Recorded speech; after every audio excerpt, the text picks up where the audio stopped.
Welcome back to Captain Crypto's Compass, and in this video I'm going to talk about Fibonacci extensions. Now the Fibonacci is such a powerful tool to help you to identify these dynamic areas of support and resistance, depending on whether we are an uptrend or a downtrend. And in this video I'm going to show you how I use Fibonacci extensions, what are some good practices, and what are the most important zones that you need to keep an eye out. My idea here is that you can start using this in your trading starting today. Hi, I'm Martin. I'm the founder of Captain Crypto's Compass. I'm a trader and a professor at the Financial Freedom Academy.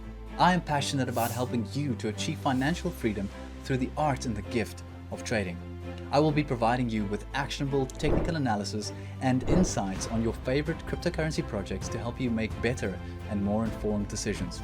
If you're ready to take your trading to the next level, you're in the right place. Now, in order to illustrate the Fibonacci extensions, there are a couple of key things that we need to understand. Now, I've gone ahead and opened up the Solana chart on the weekly, and I've just scrolled down and I've created a simple graph for us to understand trending markets. Now, the biggest thing with Fibonacci extensions is we have to be able to identify whether we are in an uptrend or a downtrend. And what I want you to identify and help us to visualize here, to easily identify trending markets, we need to look for higher high pivots and higher low pivots. And this will form a uptrend. You can see here we have a high pivot and a low pivot. And then the next high pivot is higher than the previous high pivot. And the next low pivot is higher than the previous low pivot we had. So this would be a classic example of a typical uptrend. Pushing high with an impulsive wave, corrective wave down. Pushing higher with an impulsive wave and corrective wave down. Now, what's interesting to know about these impulsive waves and corrective waves in an uptrend is that when we are in an uptrending market, usually the impulsive waves are stronger than the corrective waves, meaning that as we have an impulsive push higher in an uptrend, this uptrend will be stronger than the corrective downtrend. Now, in a downtrending market, it's the opposite. We see the prices falling down with impulsive waves, and we have corrective uptrends and corrections, corrective and uptrends. So we then see this pattern where we are forming lows, highs, lower lows, and lower highs. And this would be a classic example of a downtrend, with our strongest impulsive waves being down and our weaker corrective waves being up. So in a downtrend, we see strong impulsive waves down, weaker corrective wave up, strong down, weaker up. And in an uptrend, we have the opposite, where we have strong impulsive waves up and weaker corrective waves down. All right, I hope that makes sense. So now that we understand trending markets, this is where the power of the Fibonacci extensions come in, because the Fibonacci extensions gives us high probability areas where we can expect either support to come in or resistance to come in. And we draw the Fibonacci extensions differently on an uptrend than what we do on a downtrend. Now let's make this super simple. On the Fibonacci extensions, now in order to get to the Fibonacci extensions, simply go to TradingView and click on the Gann and Fibonacci tools. Click on that little button, and the one that I'm going to explain to us today is called the trend-based Fibonacci extension. Now, if you click on the Fibonacci extension, you'll see that it doesn't do anything. It needs 3 data points. So you'll see if you click on the chart, there's 1 point. Click on the chart, there's another point. And if you click on another point, you have 3 data points. So you can see here, zooming in, we have 3 data points. Point 1, point 2, point 3. And this will then bring up the Fibonacci levels for us. Hey, hope you're enjoying the content so far. Please remember to hit the like button and the subscribe button and ring the bell for notifications. Now, if you want your Fibonacci extensions tool to look like mine, you can simply go to the settings, and these are my settings. The most important levels that I'm specifically looking for is the 0.5 and 0.618. And then the 1 level and the 1.272 and 1.618.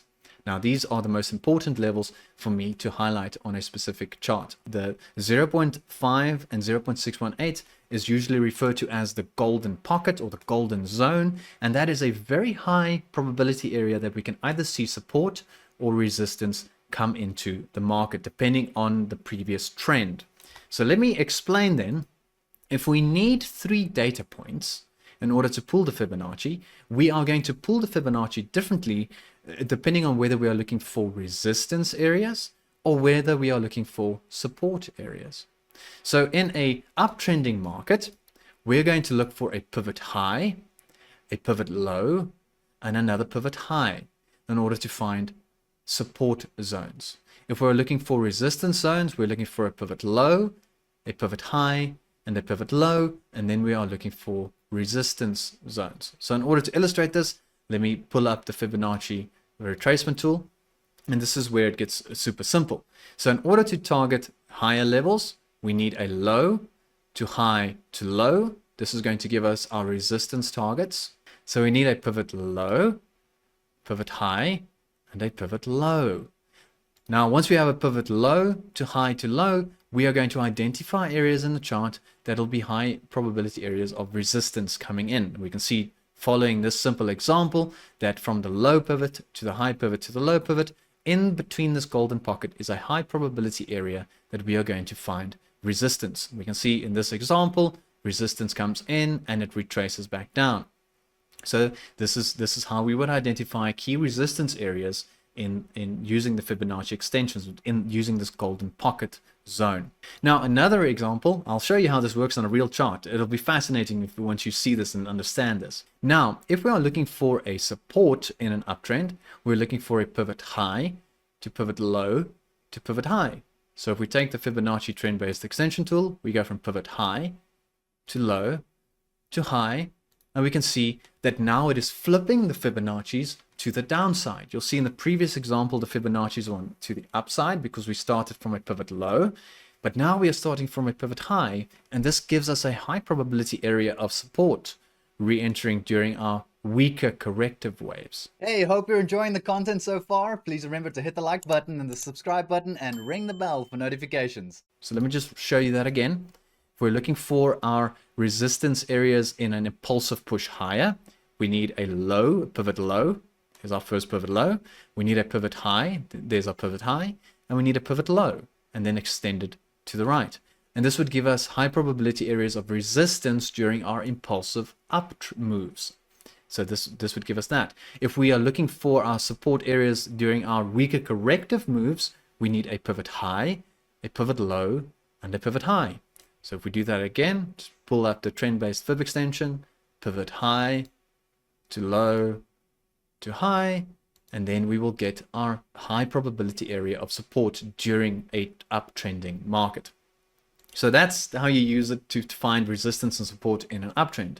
Now in a downtrend, we have the same thing. But now we know that we have stronger impulsive moves down and weaker corrective pushes up. So now if I want to identify this key area of resistance here, I need 3 data points. So let me go to the Fibonacci extension. I need a pivot high, a pivot low, and a pivot high. And this will pull up the Fibonacci between the 0.5 and 0.618. This would be a high probability area of support. Because we are in a downtrend, we know we are looking for these support areas and resistance areas. So if we go from pivot high to pivot low to pivot high, this will give us a high probability area that support is going to re-enter during this downtrend. If we are looking for a resistance area, we need to flip it.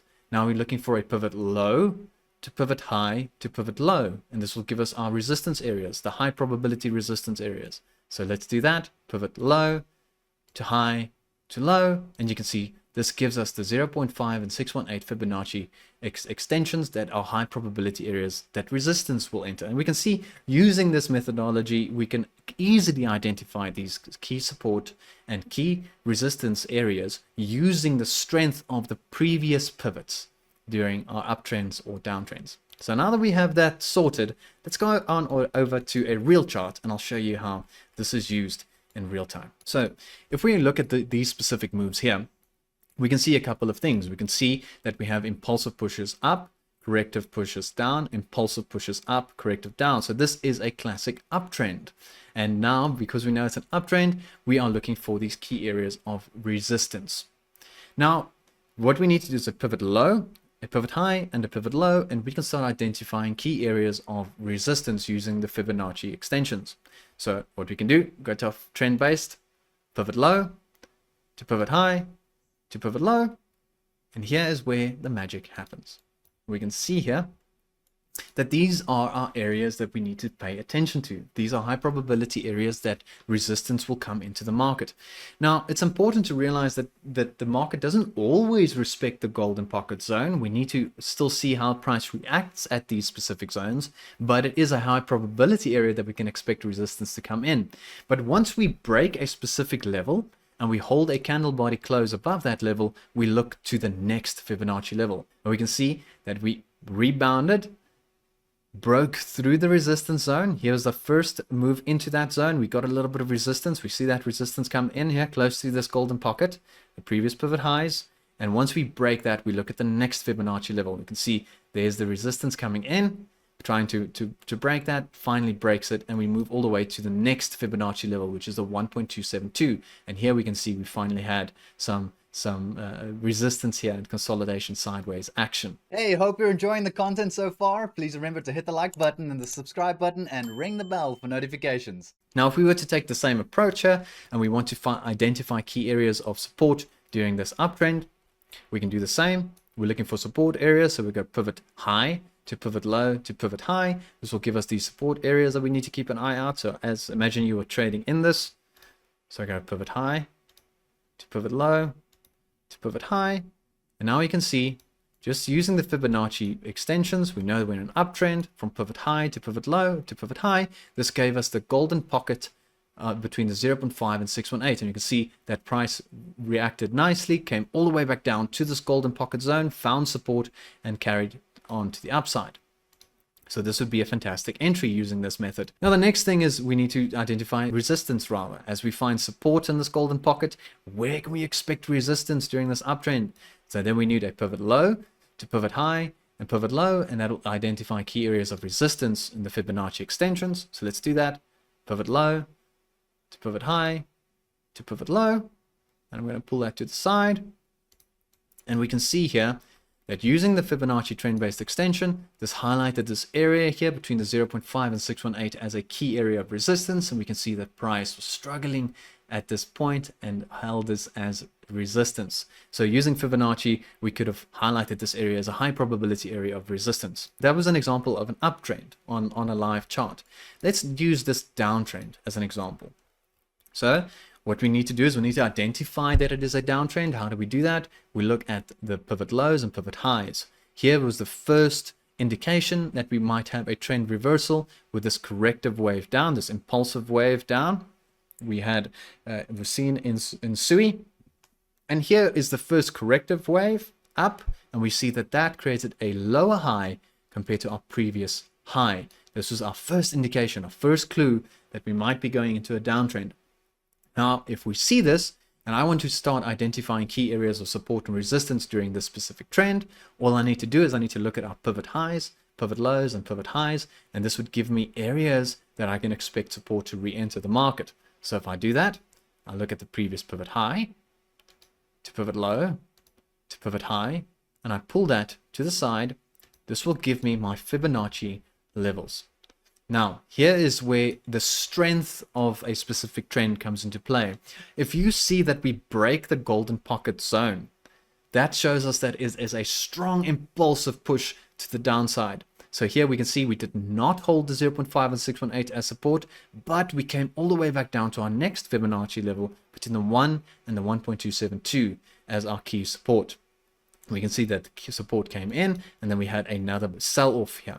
So if we want to find out where the next support level, high likely support level would be, we need a pivot high, a pivot low, and a pivot high. So let's go to our Fibonacci, take the most recent pivot high, to pivot low, to pivot high, and here we can see yet again that the Fibonacci is guiding us to show us these high probability areas where support might come in. We can see we broke past the first level of support, and we came all the way back down to the 1 level, found support there, and here we are consolidating on top of the golden pocket zone.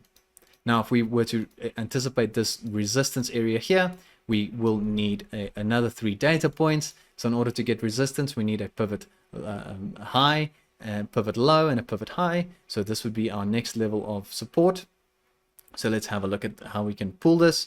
So let's look at our current pivots here. Let's try and see if we can identify key areas here. So we have a low, a high, and a low. So go there. There's our first pivot low. There's our recent pivot high. And here's a pivot low over here. And here we can see that these were the areas that we can expect resistance to come in. Once we form this pivot low, we can also use that as a data point.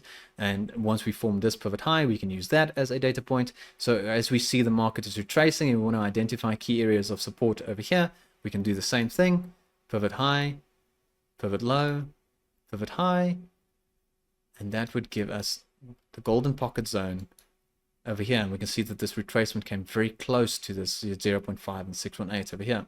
And you can keep on doing this with these recent moves to try and pivot resistance areas. For this one, for example, if we're trading in here and we see this support bounce coming in close to that area and we want to target a resistance area, we need a pivot low, pivot high, and a pivot low.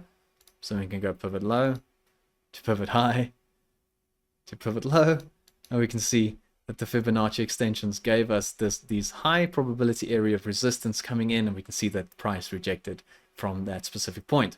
So I hope that helps. This was a little bit of a longer video than I wanted to make, but I needed to explain these things. If you are struggling to find these pivot high and pivot low points, one of the tricks I can advise is to put on the Williams Fractal tool.